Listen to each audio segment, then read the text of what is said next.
At times I suffer from the strangest sense of detachment from myself and the world about me. I seem to watch it all from the outside, from somewhere inconceivably remote, out of time, out of space, out of the stress and tragedy of it all.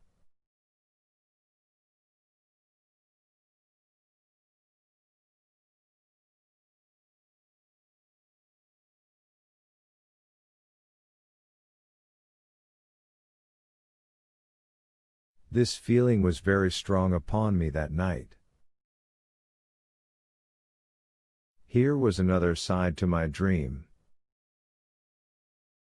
But the trouble was the blank incongruity of this serenity and the swift death flying yonder, not 2 miles away.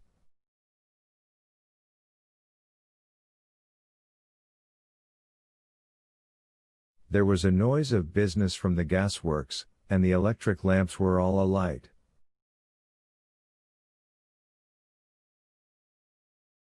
I stopped at the group of people. "What news from the common?" said I. There were 2 men and a woman at the gate. "Eh?" said one of the men, turning. "What news from the common?" I said.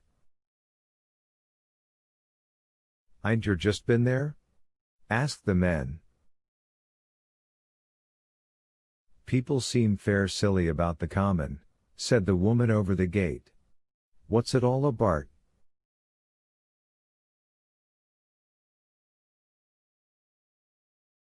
"Haven't you heard of the men from Mars?" said I, "the creatures from Mars?"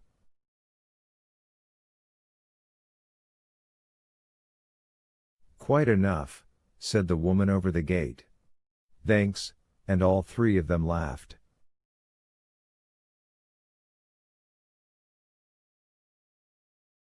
I felt foolish and angry. I tried and found I could not tell them what I had seen. They laughed again at my broken sentences. "You'll hear more yet," I said, and went on to my home. I startled my wife at the doorway, so haggard was I.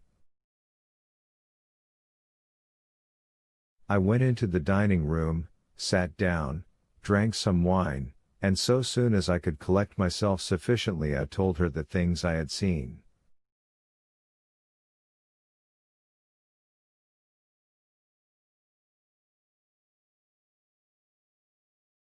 The dinner, which was a cold one, had already been served, and remained neglected on the table while I told my story.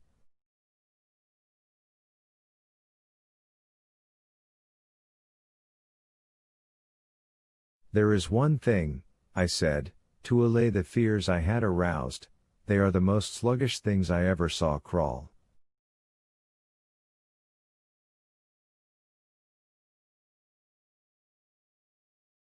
They may keep the pit and kill people who come near them, but they cannot get out of it. But the horror of them."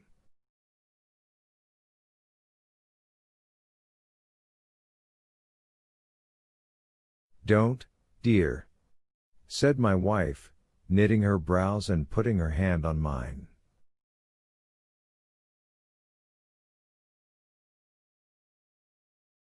"Poor Ogilvy," I said. "To think he may be lying dead there."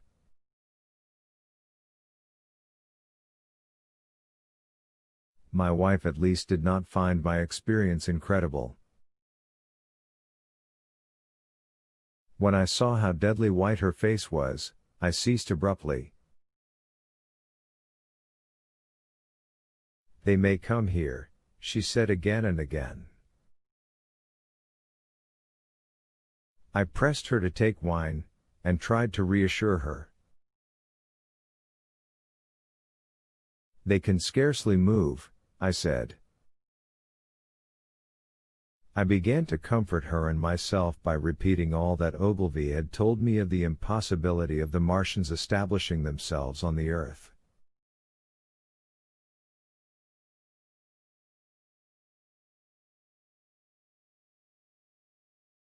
In particular, I laid stress on the gravitational difficulty. On the surface of the Earth, the force of gravity is 3 times what it is on the surface of Mars.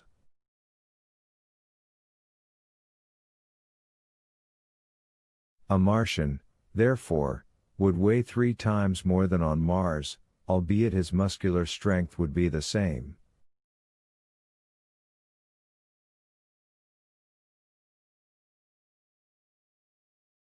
His own body would be a cope of lead to him. That, indeed, was the general opinion. Both the Times and the Daily Telegraph, for instance, insisted on it the next morning, and both overlooked, just as I did, 2 obvious modifying influences.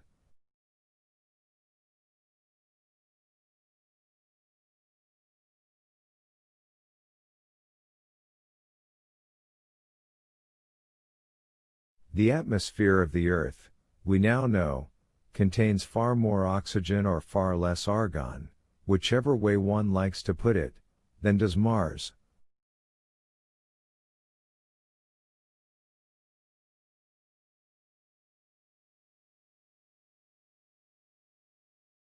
The invigorating influences of this excess of oxygen upon the Martians indisputably did much to counterbalance the increased weight of their bodies.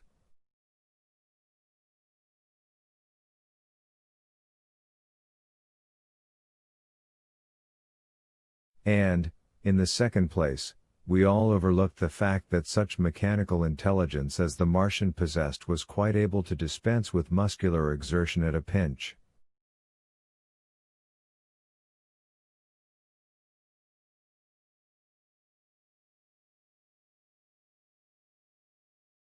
But I did not consider these points at the time, and so my reasoning was dead against the chances of the invaders.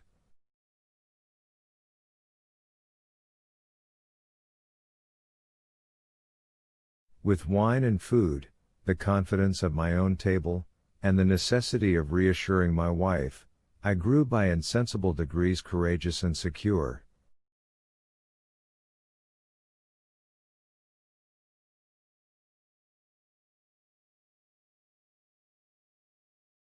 "They have done a foolish thing," said I, fingering my wineglass. "They are dangerous because, no doubt, they are mad with terror."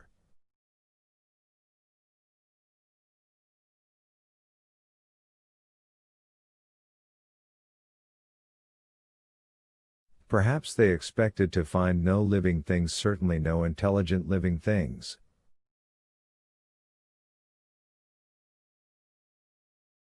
"A shell in the pit," said I, "if the worst comes to the worst will kill them all." The intense excitement of the events had no doubt left my perceptive powers in a state of erethism.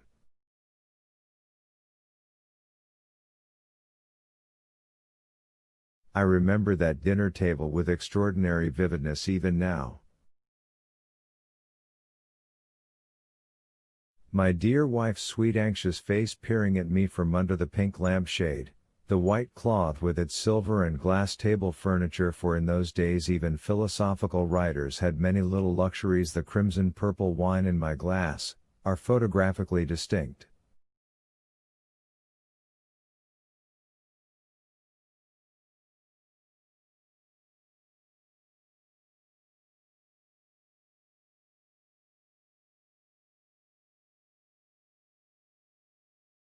At the end of it I sat, tempering nuts with a cigarette, regretting Ogilvy's rashness, and denouncing the short-sighted timidity of the Martians.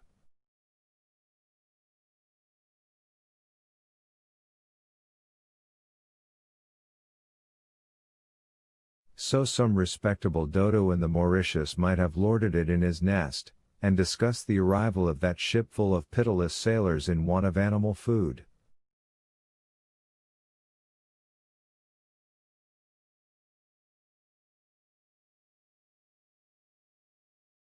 "We will peck them to death tomorrow, my dear." I did not know it, But that was the last civilized dinner I was to eat for very many strange and terrible days. Chapter 8 Friday Night.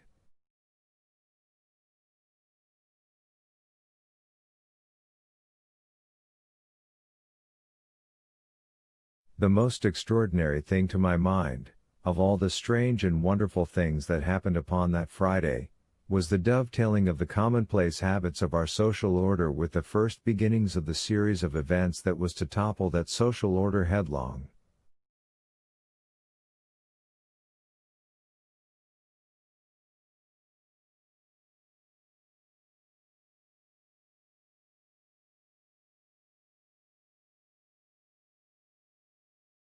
If on Friday night you had taken a pair of compasses and drawn a circle with a radius of 5 miles round the Woking sand pits, I doubt if you would have had one human being outside it, unless it were some relation of Stent or of the 3 or 4 cyclists or London people lying dead on the common, whose emotions or habits were at all affected by the newcomers.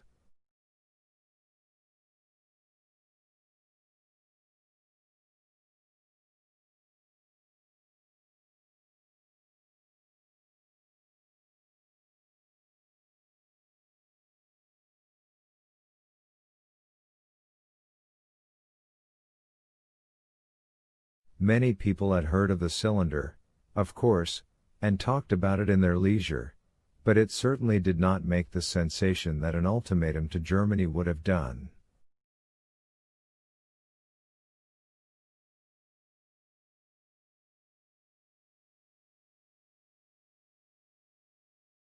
In London that night poor Henderson's telegram describing the gradual unscrewing of the shot was judged to be a canard, and his evening paper, after wiring for authentication from him and receiving no reply the man was killed, decided not to print a special edition.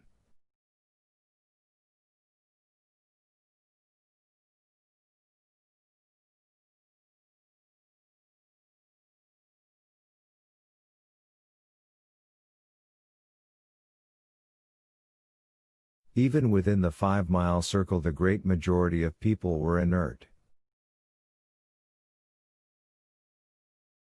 I have already described the behavior of the men and women to whom I spoke. All over the district people were dining and supping, working men were gardening after the labors of the day, children were being put to bed, young people were wandering through the lanes lovemaking, students sat over their books.